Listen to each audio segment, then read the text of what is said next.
Okay, so hello बच्चों, this is Abhishek sir from Modi commerce academy and एक दिन का गैप हो गया आपके वीडियोस में, एक या दो दिन का गैप हो चुका है आपके वीडियोस में। तो मैंने एक पोल किया था व्हाट्सएप का, जो अभिषेक सर कॉमर्स नाम का चैनल है, उसमें मैंने पोल किया था। तो बच्चों से मैंने पूछा था क्वेश्चन कि एक वीडियो, दो वीडियो या तीन वीडियो, अब कितना वीडियो आपको चाहिए ऑन अ डेली बेसिस। तो ऑलमोस्ट ज्यादा से ज्यादा बच्चे तीन वीडियोस पे कमेंट मारे थे, है ना, कि उनको तीन वीडियो चाहिए। कर लोगे? मैंने आपके कैपेसिटी के अकॉर्डिंग पूछा था, मेरे को टेंशन नहीं, मैं बना लूंगा, है ना। चलिए, मैंने आराम भी अच्छी तरीके से कर लिया है। एक बच्चे ने बहुत अच्छे से मैसेज किया था कि सर आपका थोड़ा इकोनॉमिक्स का वीडियो बनाते टाइम पे थोड़ा ऐसा लग रहा था, तबियत खराब है, थोड़ा आराम कर लीजिए। सर मैं आराम कर लिया, है ना। आज से आपको अवेलेबल होंगे तीन वीडियोस एग्जामिनेशन तक, है ना। बीच में बस ये आपका फरवरी 1 से पहले एक बार मैं गैप लूंगा एंड फरवरी 1 तारीख से लाइव वीडियोस चालू हो जाएंगे बाबू। लाइव वीडियोस प्रैक्टिस चालू कर दूंगा, क्योंकि काफी बच्चों के कमेंट आते रहते हैं कि सर मेरे को टाइम नहीं बच रहा है ना। टाइम इसलिए नहीं बचता है क्योंकि क्वेश्चंस पे आपका प्रैक्टिस नहीं है अच्छी तरीके से, ठीक है।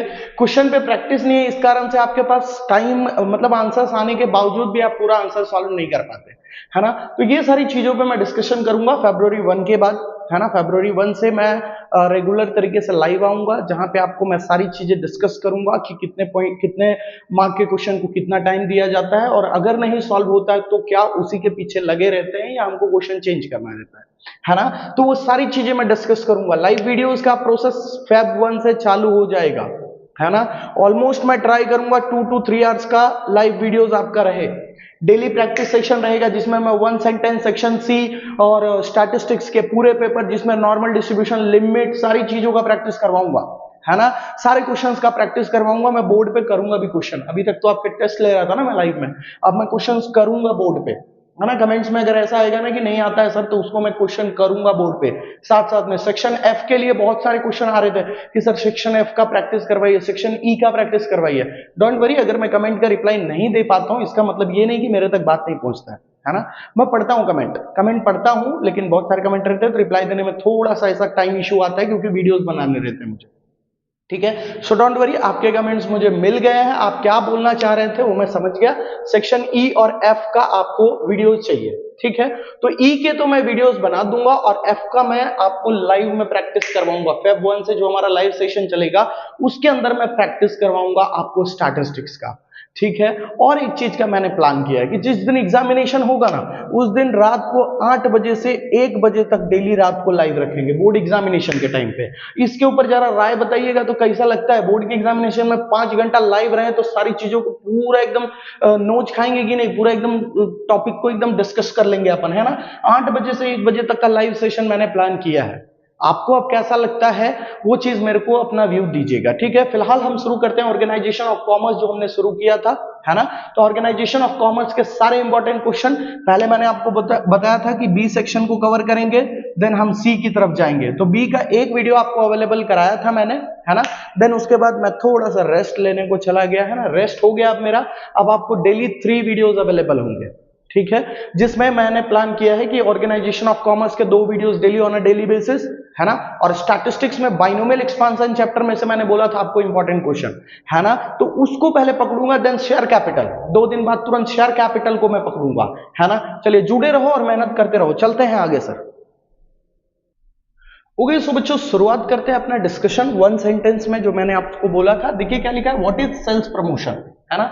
सेल्स प्रमोशन होता क्या है भाई? सेल्स प्रमोशन पता है क्या है? जैसे आप दुकान पे जाते हो तो आप डिस्काउंट को देखते हो कि भाई 50% डिस्काउंट चल रहा है, आप तुरंत गए, तुरंत सामान को खरीदने के लिए एकदम उत्सुक हो गए, है ना। तो सेल्स प्रमोशन का मतलब क्या होता है पता है? देखो, sales promotion are short term incentive, कुछ एक्स्ट्रा बेनिफिट दिया जाता है शॉर्ट टर्म के लिए, that encourages the customer to buy the product और सर्विस, जो कि कस्टमर को एनकरेज करता है कि वो सामान खरीद लिया जाए, है ना। देखो ना, मैं बोला, मेरे पास ये मार्कर पड़ा था, मैं बोला कि इस पे चलो 50% डिस्काउंट। मैंने क्या किया, ये शॉर्ट टर्म इंसेंटिव दिया मैंने आपको, है ना। ये हमेशा नहीं रहेगा, ये मैंने आपको शॉर्ट टर्म इंसेंटिव दिया कि भाई आओ खरीदो, 50% डिस्काउंट है ना। तो शॉर्ट टर्म इंसेंटिव, और उसके कारण क्या हो जाता है, कस्टमर एनकरेज हो जाता है उस सामान को खरीदने के लिए। पॉइंट क्लियर है? अगले पॉइंट पे बढ़ेंगे, in which form dividend, in which form dividend can be paid to the shareholder. Company का जो शेयर होल्डर होता है उसको कौन से फॉर्म में, मतलब किस तरीके से उसको डिविडेंड का पेमेंट किया जाता है, तो कैसा पे किया जाता है, थ्रू कैश और चेक, याद रखिएगा, ठीक है। Dividend can be paid in the form of cash और cheque to the shareholder. Next point पे चलते हैं, व्हाट इज ग्लोबलाइजेशन। ग्लोबलाइजेशन क्या होता है सर? ग्लोबलाइजेशन देखिए ना, मान लीजिए ये एक कंट्री है, ठीक है, और ये पूरी कंट्री 1 2 3 4 बहुत सारी कंट्रीज है। चलिए एक सवाल आपसे, आप कमेंट बॉक्स में आंसर जरूर देना कि पूरी दुनिया में टोटल कितनी कंट्रीज है ना, पूरे वर्ल्ड में टोटल कितनी कंट्रीज है, how many countries are there in the world, है ना, उसका जवाब जरूर देना। मान लो ये कंट्री के इकोनॉमी को पूरे दुनिया के इकोनॉमी के साथ जोड़ देना, इसी प्रोसेस को हम क्या बोलते हैं, ग्लोबलाइजेशन। क्या बोलते हैं, globalisation.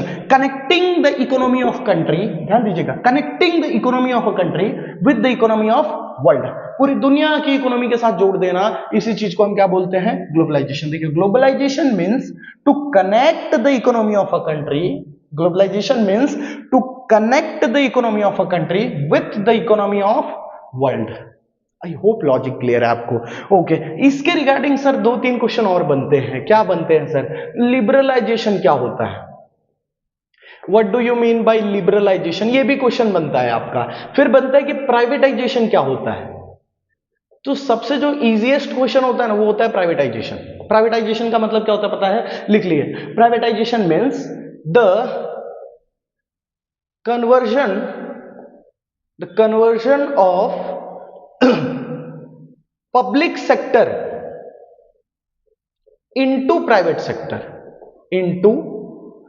private sector, the conversion of public sector into private sector, उसी प्रोसेस को हम क्या बोलते हैं, प्राइवेटाइजेशन। अच्छा सर ये एलपीजी कभी सुने हो आप, एलपीजी का नाम सुने हो, इकोनॉमिक रिफॉर्म्स में सुने होंगे, है ना। इकोनॉमिक रिफॉर्म इंडिया में जो 1991 में आया था, लिख के रख लेना, इसके भी रिगार्डिंग क्वेश्चन है आप में, आपके बुक में एमसीक्यू में या 1 सेंटेंस में पूछा जा सकता है कि in which year economic reforms are introduced, या तो एलपीजी का कॉन्सेप्ट कब आया था, है ना। एलपीजी गैस मत समझ जाना, एलपीजी है भाई लिबरलाइजेशन, प्राइवेटाइजेशन, ग्लोबलाइजेशन, ठीक है।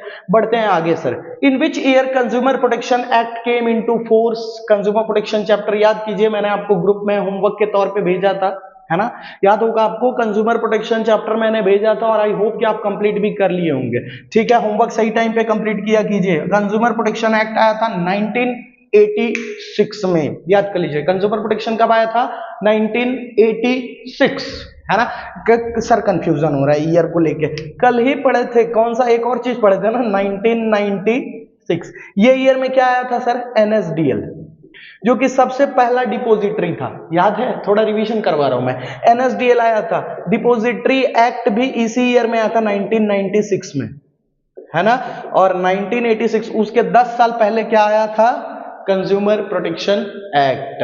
लिख लीजिए, रिवाइज माले, सुन के ही आंसर याद हो जाएंगे आपको। चलिए बढ़ते हैं आगे नहीं बढ़ेंगे, पहले लिबरलाइजेशन का मीनिंग बता दूं, ये तो छूट ही गया हमसे, है ना, लिबरलाइजेशन का मीनिंग छूट गया। लिबरलाइजेशन का मीनिंग लिखिए कि भाई जो भी गवर्नमेंट हमारे जो बिजनेस करने पे कंट्रोल्स लगा के रखी थी, रूल्स एंड रेगुलेशन लगा के रखी थी, उसको रिड्यूस कर दी, उसी प्रोसेस को हमने क्या बोला, लिबरलाइजेशन, है ना। लिखो द रिडक्शन, सुनो ध्यान से और लिखो, the reduction in restrictions and controls imposed by the government। Reduction in, reduce कर दिया गया किस चीज में, जो भी गवर्नमेंट ने रिस्ट्रिक्शंस एंड कंट्रोल लगाया था, ठीक है। रिपीट करके आप लिख लीजिएगा, ठीक है। मिटा रहा हूं, चल रहे हैं अगले क्वेश्चन की तरफ। बहुत सारे क्वेश्चन को आज डिस्कस करेंगे, इंपॉर्टेंट सारे। चलिए सो बच्चों बढ़ते हैं आगे। यहां पे क्वेश्चन दिया गया है, व्हाट इज सेंट्रलाइजेशन। अच्छा सेंट्रलाइजेशन का मतलब क्या होता है, एक जगह पे सेंट्रलाइज्ड, है ना।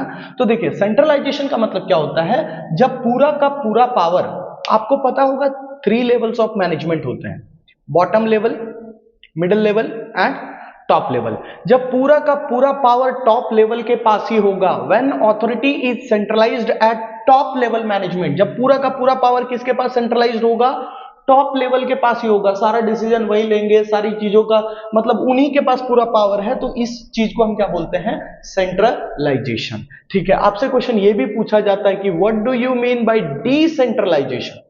डिसेंट्रलाइजेशन का मतलब क्या होता है भाई, तो डिसेंट्रलाइजेशन का मतलब होता है when the authority is distributed at all levels of management. जब ऑथोरिटी सारे लेवल ऑफ मैनेजमेंट पे डिस्ट्रीब्यूटेड होते हैं तब हम इसको क्या बोलते हैं, डिसेंट्रलाइजेशन। लिख लीजिएगा, when the authority is distributed at all level of management. बढ़ेंगे सर अगले क्वेश्चन की तरफ, what is zero level distribution system. Zero level distribution system क्या होता है, जैसे कंपनी जब भी प्रोडक्ट बनाती है तो क्या करती है, वो ये मान लो ये प्रोड्यूसर है, तो सामान बनाने के बाद ये किसको देता है, होलसेलर को देता है, देन यहां से कहां जाता है, रिटेलर के पास जाता है, देन यहां से किसको मिलता है, कस्टमर तक पहुंचता है, बराबर है। प्रोड्यूसर होलसेलर को देता है, देन ये रिटेलर तक पहुंचाता है, फिर रिटेलर किस तक पहुंचाता है सामान, कस्टमर तक पहुंचाता है। ठीक है, ये डिस्ट्रीब्यूशन चेन है ना। तो जीरो लेवल डिस्ट्रीब्यूशन सिस्टम क्या हो गया भाई, क्या होता है, कई बार क्या होता है ना कि छोटे लेवल पे जो काम करते हैं या तो जो अभी काम शुरू किए हैं तो वो लोग क्या करते हैं ना, अपने फैक्ट्री पे सामान बना के खुद का ही शॉप ओपन करके वहां से डायरेक्टली कस्टमर को सामान बेचते हैं। नो मिडल लेवल पर्सन, कोई क्या बोलते हैं, मिडल चैनल नहीं बनने देता है वो। ठीक है, देखिए zero level distribution system means producer sell his product through his own shop. Producer खुद ही अपने दुकान से वो सामान बेच देता है ना, खुद ही अपने दुकान से, वो दूसरे को बीच में आने नहीं देता है ना। प्रोड्यूसर डायरेक्टली किसको सामान बेच रहा है, कस्टमर को। ठीक है, देखिए zero level distribution system means या तो refers to producer sales product through his own shop. अच्छे से नोट्स बना के याद कीजिएगा भाई, जितने भी क्वेश्चन मैं इंक्लूड कर रहा हूं ना, सारे इंपॉर्टेंट क्वेश्चन है बोर्ड के एग्जामिनेशन के लिए, सारे के सारे, एक भी चीज को आप स्किप नहीं कर सकते। आगे बढ़ते हैं sir, which needs are included in physiological needs. अब जब फिजियोलॉजिकल नीड्स आए तो थोड़ा सा मैं आपको लेवल्स ऑफ मैनेजमेंट रिमाइंड करा देता हूं। हायरार्की नीड्स बाय मैस्लो जो थे, मतलब मैस्लो जी ने जो हायरार्की का नीड्स दिया है, हायरार्की का मतलब होता है लिस्ट, है ना, लिस्ट दिया है, 5 नीड दिया है, 1 2 3 4 5। ठीक है, नीड्स को 5 टाइप में उन्होंने बांटा। सबसे पहला जो नीड है उसको क्या नाम दिया उन्होंने, फिजियोलॉजिकल नीड्स। पहले आदमी का खाना पीना संपूर्ण होना चाहिए, इसमें उन्होंने बोला आदमी को क्या क्या मिलना जरूरी है, फूड, वाटर, क्लोथ, शेल्टर, है ना, रोटी कपड़ा मकान का भी सुने हो, बस वही चीज फिजियोलॉजिकल नीड्स। जब ये पूरा हो जाता है आदमी का तो वो सिक्योरिटी नीड्स की तरफ भागता है, फिर उसके बाद सोशल नीड्स की तरफ भागता है, जहां उनको फ्रेंड्स वगैरह बनाने रहते हैं, है ना। फिर वो जाता है एस्टीम नीड्स पे, जिसको स्टेटस नीड भी बोलते हैं। आदमी चाहता है भाई मेरा थोड़ा इज्जत मिलना मांगता है ना, इसको बोलते हैं स्टेटस नीड। एंड जो सबसे टॉप पे रहता है उसको बोलते हैं सेल्फ एस्टीम नीड्स। याद रखना, 5 नीड्स के मैंने नाम आपको रिवाइज करवा दिया हूं, और 5 जो लेवल था हायरार्की में वो चीज मैंने आपको रिवीजन करा दिया। ठीक है, तो फिजियोलॉजिकल नीड्स में क्या है भाई, फिजियोलॉजिकल मतलब बेसिक नीड्स, है ना। इसको दूसरा कौन से नीड्स के नाम पे जाना जाता है, बेसिक नीड्स। ये बेसिक नीड्स होता है, सबसे लो लेवल का नीड्स होता है आदमी का, है ना। Physiological needs include food, water, cloth and shelter, यही चाहिए पहले उसको, है ना। बाकी कोई जरूरत नहीं रहेगा। वो भाई भूखा है, तुम बोलो चलो मर्सिडीज में घुमा के लाता हूं, बोलेगा नहीं जाना यार, पहले खाना खाना है ना। तो मतलब पहला जो उसका नीड होता है क्या होता है, food, water, cloth, shelter. Okay, next point, which is the cheapest tool for promotion mix, है ना। प्रमोशन जब कंपनी करती है तो उसके लिए सबसे चीपेस्ट, सबसे सस्ता टूल क्या रहता है, सबसे सस्ता टूल क्या है उसके लिए, पब्लिसिटी। पब्लिसिटी का क्वेश्चन भी पूछा जाता है, what do you mean bye publicity, है ना। इसका भी मीनिंग अभी मैं लिखवाऊंगा क्योंकि इंपॉर्टेंट है, बोल के करूंगा ना तो आप भूल सकते हो, उसका नोट्स लिख के मैं आपको समझाऊंगा। सबसे चीपेस्ट टूल माना जाता है पब्लिसिटी। पब्लिसिटी का मतलब क्या, एक अपने मतलब नॉन पर्सनल तरीके से मैं अपने प्रोडक्ट को लॉन्च कर दिया, है ना। जैसे देखो कोई मूवीज वगैरह आता है ना, तो क्या होता है ना, जो हीरो हीरोइन उसमें काम किए रहते हैं तो उसके बारे में बहुत सारे अफवाह फैलाना शुरू कर देते हैं ताकि उनके बारे में तुम सुनना शुरू हो जाओ, फिर सुनोगे तो उनका पब्लिसिटी होगा, फिर उनके प्रोडक्ट बिकेंगे। पॉइंट समझ में आ रहा है। तो ये चीपेस्ट टूल होता है, सबसे सस्ता टूल होता है प्रमोशन करने का। ठीक है, चलिए बढ़ते हैं अगले क्वेश्चन की तरफ। चलिए सर बढ़ते हैं अगले क्वेश्चन की तरफ कि भाई क्वेश्चन दिया है, गिव नेम्स ऑफ, ये बिजनेस एनवायरनमेंट चैप्टर जो आपने पढ़ा होगा उसमें फैक्टर्स थे, कुछ जो चीजें बिजनेस को अफेक्ट करता था, है ना। तो उसमें दो फैक्टर था जिसमें इसमें क्वेश्चन बोला है give names of internal factors included in business environment.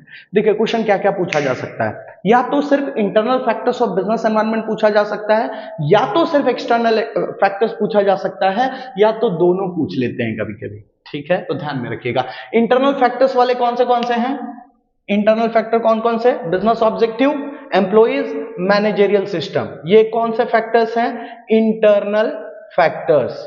एक अगला क्वेश्चन करके लिख लीजिएगा कि give names of external factors in business environment, तो उसमें 4-5 में जो नाम बोल रहा हूं उसको लिख लीजिएगा सर। लिखिए, इकोनॉमिक फैक्टर्स, इकोनॉमिक फैक्टर्स आप पूरा पूरा लिखेंगे, economic factors, social factors, technological factors, political factors, ये सारे फैक्टर्स, एक्सटर्नल फैक्टर्स बिजनेस को अफेक्ट करते हैं, ये सारे फैक्टर्स मैटर करते हैं, है ना। Cultural factors and legal factors, and legal factors. नाम याद कर लीजिएगा कि भाई एक्सटर्नल कौन से फैक्टर्स होते हैं जो बिजनेस को अफेक्ट करते हैं, बिजनेस एनवायरनमेंट से जुड़े हैं। इंटरनल वाले क्वेश्चन ज्यादा पूछा जाता है, तो उसमें 3 नाम याद करना, बिजनेस ऑब्जेक्टिव, फिर मैनेजमेंट, मैनेजरियल सिस्टम और एम्प्लॉइज, है ना। 3 चीज इंटरनल है, बिजनेस के अंदर की चीजें हैं, और ये सारी चीजें बाहर की। ओके, आगे बढ़ते हैं sir. What are the reason for recruitment? क्यों जरूरत पड़ती है रिक्रूटमेंट का? तो रिक्रूटमेंट का जरूरत क्यों पड़ती है, उससे पहले तो आपका ये जानने का इच्छा होगा कि रिक्रूटमेंट का मतलब होता क्या है। रिक्रूटमेंट का मतलब होता है जगह खाली जगह पूरा, समझते हैं, है ना। गुजराती छे तो ये तो थोड़ा थोड़ा समझते होंगे ना। रिक्रूटमेंट खाली जगह पूरा, है ना। जो प्लेस बिजनेस में खाली रहता है उसको भरने का काम करना है, दिस इज कॉल्ड रिक्रूटमेंट, है ना। सही पर्सन को सही जगह से उठा के सही क्वालिफिकेशन के साथ लाके वो जगह पे रख दिया, दिस इज कॉल्ड रिक्रूटमेंट, है ना। ओके, देखो, at the time of establishment of new enterprise, कब जरूरत पड़ता है? कोई नया बिजनेस ओपन होता है तब, या तो कोई बिजनेस को एक्सपांड किया जाता है तब, है ना। रिक्रूटमेंट नए आदमी को हायर करने की जरूरत पड़ती है। कोई पुराना आदमी रिजाइन कर दिया, या तो वो रिटायर हो गया, या तो वो डाई हो गया, डेथ हो गया, ठीक है। ये सारे केस में रिक्रूटमेंट करने की जरूरत पड़ती है, नए पर्सन को हायर करने की जरूरत पड़ती है। ये सारे रीजन है, याद रखिएगा, ठीक है। बढ़ेंगे sir. What is planning premises? भाई प्रीमाइसेस क्या होता है सर? देखिए, जैसे मेरे पास जमीन है, ये सारी चीजें मेरे लिए प्रीमाइसेस होते हैं। तो प्लानिंग के लिए मेन प्रीमाइसेस क्या माने जाते हैं? पता है, 2 चीज, क्योंकि प्लानिंग बनता है उन्हीं के बेस पे। क्या क्या चीज? Assumptions and forecasting. फ्यूचर को देख के प्लान बनता है ना। तो आज के बाद अगर आपसे कभी भी पूछा जाए कि प्लानिंग प्रीमाइसेस क्या होता है, तो planning premises means assumptions and forecasting. Planning बनता ही है फ्यूचर को देख के, है ना। तो यही इनके लिए प्रीमाइसेस होता है, प्लानिंग के लिए यही प्रीमाइसेस कहलाता है, ठीक है। Next point, which function of management is known as father of controlling? Father of controlling कौन होता है? तो प्लानिंग होता है फादर ऑफ कंट्रोलिंग। क्यों होता है भाई? क्योंकि कंट्रोलिंग तभी आएगा जब क्या रहेगा? प्लानिंग। अगर हमने प्लान ही नहीं बनाया, जैसे मान लो आप टारगेट बनाए, आप प्लान बनाए कि सुबह 5 बजे उठ के पढ़ना है, फिर 5 बजे से 8 बजे तक, या 5 बजे से 10 बजे तक, जो भी आपका प्लान रहता है आपने बनाया। फिर 2 घंटे का रेस्ट लेंगे, 12 बजे से 4 बजे तक पढ़ेंगे, देन फिर 4 बजे से 6 बजे तक मजा करेंगे, फिर 6-7 बजे हम पढ़ने बैठ जाएंगे, रात के 12 बजे तक पढ़ेंगे। ये आपने शेड्यूल बना लिया फरवरी में, मान लो ये आपके शेड्यूल हो गए, ठीक है। अब ये जब शेड्यूल बने आपके, तो यहां पे क्या हो गया पता है? ये जो आपने प्रोसेस किया, ये प्रोसेस को हम क्या बोलते हैं? प्लानिंग। अब कंट्रोलिंग का मतलब क्या होता है सर? कंट्रोलिंग का मतलब होता है checking whether the work is going according to the plan और नॉट। कंट्रोलिंग का मतलब क्या होता है? चेकिंग वेदर, चेक करना कि काम जिस तरीके से प्लान किया था उस हिसाब से चल रहा है या नहीं चल रहा है। उसी प्रोसेस को हम क्या बोलते हैं? कंट्रोलिंग। अब मान लो तुमने कुछ प्लान ही नहीं बनाया होता है, सुबह मस्त 10 बजे उठे, फिर उठ के थोड़ा घूम फिर के आए, फिर वापस आए, मोबाइल चलाए, फिर टेलीविजन देखे, फिर घूमने निकल गए। प्लानिंग नहीं है, कंट्रोलिंग करोगे कैसे? और ऐसे जब टाइम टेबल बनाओगे ना, तो तुमको अंदर से कंट्रोलिंग वाला प्रोसेस आता रहेगा। अरे यार, ये टाइम पे तो पढ़ने का शेड्यूल था मेरा, है ना, ये टाइम पे पढ़ने का शेड्यूल था, ये मैं क्या कर रहा हूं? तो प्लानिंग जो होता है वो फादर कहलाता है। किसका फादर कहलाता है? कंट्रोलिंग का। ध्यान में रखिएगा, क्योंकि बिना प्लानिंग कंट्रोलिंग का होना पॉसिबल ही नहीं। कंट्रोलिंग का काम ही यही है कि checking whether the work is going according to the plan और नॉट, है ना। पापा जी हैं ये, controlling is the son of planning, है ना। चलिए बढ़ते हैं अगले क्वेश्चन की तरफ।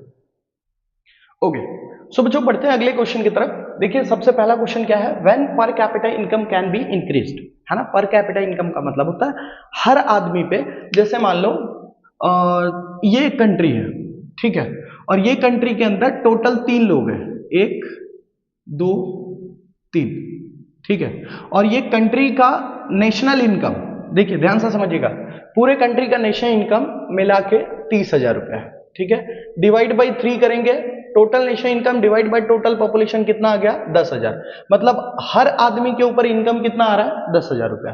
तो यही चीज कहलाता है पर कैपिटा इनकम, ठीक है। और यहां पे सवाल बोला है कि when per capita income can be increased, अगर मुझे पर कैपिटा इनकम इंक्रीज करना है तो कैसे कर सकते हैं, तो पर कैपिटा इंक्रीज करना है तो क्या करना पड़ेगा, नेशनल इनकम बढ़ाना पड़ेगा, लेकिन पॉपुलेशन ना बढ़े, पॉपुलेशन बढ़ेगा तो फिर वो घटा देगा, है ना। तो देखिए per capita income can be increased when national income rises but population does not rise, national income बढ़ना चाहिए लेकिन पॉपुलेशन नहीं बढ़ना चाहिए, ठीक है, नहीं तो कोई मतलब नहीं है, ठीक है। Okay, next point is what is time study. Time study क्या होता है सर, फ्रेडरिक टेलर का नाम आपने सुना होगा, फ्रेडरिक टेलर, है ना। इन्होंने कुछ स्टडी दिया है ना, कुछ टॉपिक्स के ऊपर, जैसे आप अपने कंपनी में आप काम करवाते हो तो उसके ऊपर है ना कुछ fatigue study, time study, motion study, ये सारी चीजों का के बारे में स्टडी दिया है, जिसमें एक टाइम स्टडी भी करके बहुत इंपॉर्टेंट है। टाइम स्टडी का मतलब क्या होता है पता है, मान लीजिए मेरे को ये टेबल बनाना है, ठीक है, तो ये टेबल को कंप्लीट होने में कितना टाइम जा सकता है ना, उस चीज को साइंटिफिकली स्टडी करना, this process is known as time study, ठीक है। देखिए time study means scientific study, time study का मतलब क्या होता है, scientific study being done, scientific study being done, एकदम एक पार्ट में, time study means scientific study being done, scientific study करना चाहिए किस चीज के लिए, for time required to complete certain work, कि कोई भी काम खत्म करने के लिए कितना टाइम जा सकता है, उस चीज का क्या करना, साइंटिफिक स्टडी करना, इसी प्रोसेस को हम क्या बोलते हैं, टाइम स्टडी। ओके, आगे बढ़ते हैं sir. When is principle of look and lip, very important, ये क्वेश्चन को बहुत ज्यादा इंपॉर्टेंट मार्क करके रखना। When is the principal of look and leap adopted, look and lip का प्रिंसिपल कब अडॉप्ट किया जाता है, तो पता है लुक एंड लिप का मतलब क्या होता है, देखो फूक फूक के पांव कदम रखना, जैसे सोच समझ के काम करना, है ना, उसी को इंग्लिश में वर्ड में लुक एंड लिप बोलते हैं, देख समझ के काम करना, है ना, स्टेप बाय स्टेप काम करना, ज्यादा घाई घाई मत करना। देखो when is principle of look and leap adopted, तो व्हेन वी प्रोसीड, एकदम ये पॉइंट याद कर लो, व्हेन वी प्रोसीड कैसा, step by step, when we proceed step by step, the principle of look and lip is adopted। I hope point clear है। next point क्या दिया, for which type of security issue, कौन से security को issue, security मतलब क्या, या तो शेयर, या तो डिबेंचर, या तो बॉन्ड, ये सारे सिक्योरिटीज है। तो कौन से टाइप के सिक्योरिटी को इशू करने में सबसे कम खर्चा लगता है मेरा, है ना, for which type of security issue the expense is comparatively less, अगर कंपेयर किया जाए तो सबसे लेस खर्चा किस में आता है, तो इसको डिबेंचर को इशू करने में सबसे कम एक्सपेंस बनता है, ठीक है, सबसे ज्यादा शेयर को इशू करने में होता है ना। तो यहाँ पे जो सिक्योरिटी इशू बोला है, तो सिक्योरिटी को सबसे कम पैसा खर्च करके हम डिबेंचर को इशू कर सकते हैं। जब भी कंपनी को पैसे की जरूरत पड़ती है ना, तो कंपनी सिक्योरिटी इशू करती है ना, सिक्योरिटी बेचती है, पैसा लेती है पब्लिक से, ठीक है। तो कंपनी के पास एक अच्छा ऑप्शन होता है कि वो डिबेंचर को इशू कर सकती है, क्योंकि डिबेंचर का कैसा प्रोसेस होता है कि ज्यादा लेंदी प्रोसेस नहीं, इसमें डायरेक्टली तुम डिबेंचर दो, सामने वाला पैसा दे देगा, है ना, तो इसको इशू करना आसान है, ठीक है। चलिए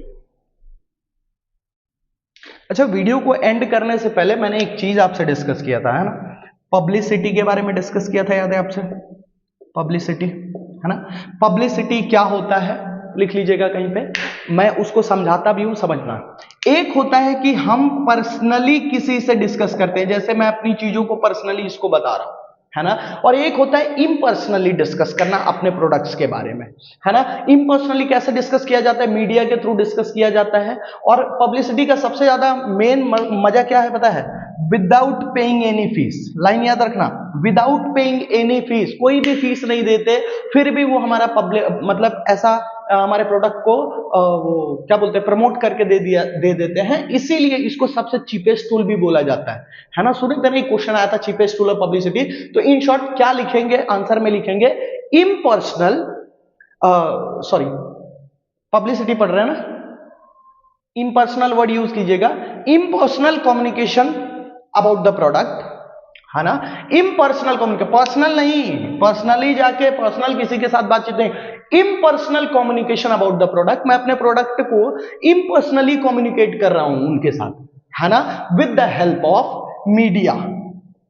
किसके हेल्प के थ्रू, मीडिया के हेल्प के through, without paying any fees, ठीक है, इज नोन एज पब्लिसिटी। याद रखना, impersonal communication about the product, मैं इस प्रोडक्ट को विदाउट पर्सनली कॉन्टेक्टिंग, मैं अपने प्रोडक्ट के बारे में बता रहा हूं, विदाउट पेइंग एनी फीस, है ना, और मीडिया के थ्रू मैं अपने चीजों को प्रमोट करा रहा हूं, दिस इज कॉल्ड पब्लिसिटी। ठीक है, पब्लिसिटी का मीनिंग लिख लीजिएगा आप लोग, और बाकी जितना चीज आज हमने डिस्कस किया उसको अच्छी तरीके से याद कर लीजिएगा।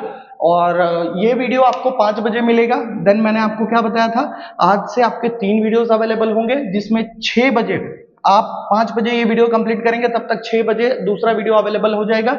इसके अंदर हम स्टैटिस्टिक्स के बाइनोमियल एक्सपांशन, बाइनोमियल डिस्ट्रीब्यूशन जो चैप्टर है उसके मैं इंपॉर्टेंट क्वेश्चंस डिस्कस करूंगा। बाइनोमियल डिस्ट्रीब्यूशन के मैं 2 वीडियो लाऊंगा, जिसके अंदर मैं उस चैप्टर से जितने भी पूछे जाने वाले क्वेश्चंस हो सकते हैं ना, जैसे भी टाइप के क्वेश्चन, मैं सारा डिस्कस कर लूंगा। ठीक है, चलिए तब तक स्क्रीनशॉट ले लीजिए, मिलेंगे अगले वीडियो में।